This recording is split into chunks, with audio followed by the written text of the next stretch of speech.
l'agriculture, acériculture, dans la zone VA3. La zone VA3, elle, si on parle par le chemin royal, elle se trouve, c'est une lisière qui commence en bas de la côte Coulombe.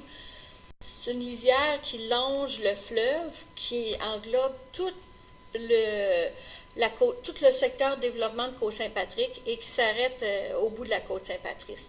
Mais c'est comme une lisière sur le fleuve de villégiature. Et là, il y a une demande pour ajouter agricole 2, qui est acériculture et culture spécialisée dans la zone VA3. C'est uniquement ça, la modification pour l'instant au règlement de zonage dans ce secteur-là.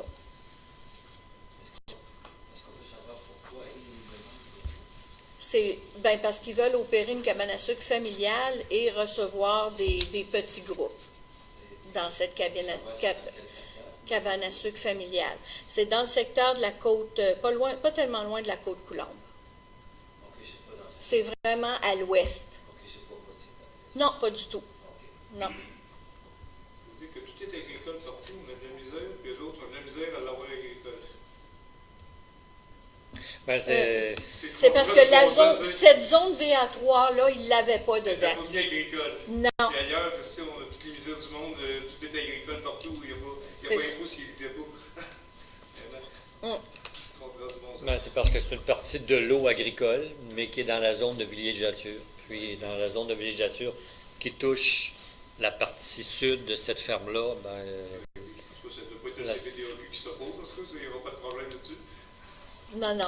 Je pense qu'on n'a pas besoin de demander l'autorisation de la CPTAQ. Pour permettre un usage agricole. C'est vraiment parce que dans la zone AA, la propriété est située dans du AA et dans du VA, et ils veulent mettre la cabane à sucre. On dit qu'il y a 150 pieds du fleuve. C'est à peu près, c'est ça. Et la cabane à sucre, ils veulent la mettre du côté du fleuve aussi pour donner une vue, puis tout ça. Mais là, en ce moment, ça ne s'autorisait pas. Non. Non. Non, mais des fois, quand tu fais des zonages ou des règlements, des fois, tu as des lacunes. C'est des lacunes qu'on s'est aperçu quand la personne a voulu construire la cabane à sucre. Alors, c'est ça. C'est juste ça. C'est sur nous, on est venu parce que c'est la côte Saint-Patrice, on se demandait Oui. si c'était dans notre secteur. C'est ça. Mais c'est plus loin. Oui. Ça ne concerne pas la côte Saint-Patrice. Non, cette demande-là, non, pas du tout, mais la VA3 est quand même assez étendue. Hein? C'est une bande étroite près du fleuve, comme vous le voyez sur le dessin, là, la petite ligne rouge dans le bas complètement. Là. Mais ce qu'il faut dire, c'est que la zone, elle touche quand même la côte Saint-Patrice. Oui. Mais la demande qui nous est faite, c'est pas pour dans la côte Saint-Patrice, c'est pour sur une terre agricole qui est plus à l'ouest de la côte Saint-Patrice. On craignait que ça touche vraiment quelque chose dans la côte Saint-Patrice. Non, ça ne touchait pas la. C'est pas, non, On là, est venu pour reprendre les informations. ça n'amènera pas de. Ça n'amènera pas de poussière chez vous.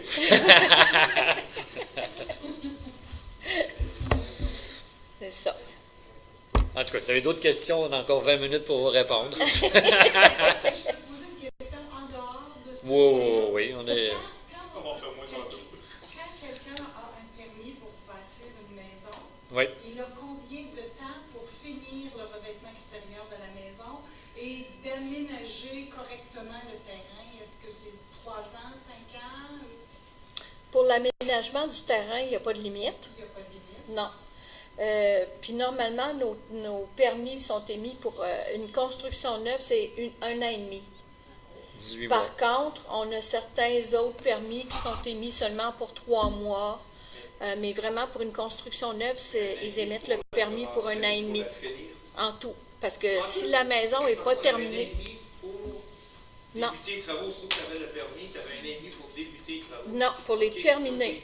Puis, une personne qui n'aurait pas terminé doit demander une prolongation pour pouvoir demander de réémettre son permis. Puis aujourd'hui, ce qui est plus compliqué, c'est que s'il demande à réémettre le permis, ça passe encore au ministère de la Culture.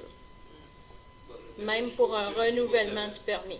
Est-ce que vous avez des inspecteurs qui tiennent compte des délais? Oui. Les inspecteurs savent quand un permis est terminé, puis quand ils font, c'est sûr que 24 heures après, ils ne vont pas passer, là, mais dans l'été, ils font la vérification des permis qui sont échus au moment où, dans l'été qui est là. Bonsoir. C'est ça. Bonsoir, monsieur. Merci beaucoup. Aviez-vous des questions concernant la modification au règlement dans... Non? OK. Parce que normalement, on avait une rencontre ce soir à 7h30 concernant une modification dans un règlement. Puis la réunion publique commence à 8h, à 20h. Ah, pas de problème. On règle les problèmes qui sont pas... qui sont... Vous, c'est monsieur et madame? Bien. Hein? OK. De la Côte-Saint-Patrice. Exact.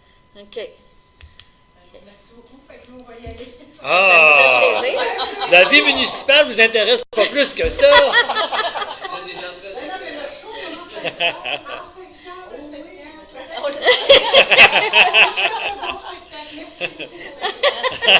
Bonsoir. Au revoir, bonne soirée. Mais qu'est-ce que ça, Michel, quand il y en a, ça fait des années qu'ils n'ont pas fini le revêtement? Bien, à ce moment-là, les inspecteurs passent puis ils leur demandent de renouveler leur permis. Ça fait 4 ans qu'ils renouvellent. Dans le coup. Le coup qu'on a dit ça, hein? Bien, c'est ça. Bon, on fait un coup de chien, là, on va leur donner mieux.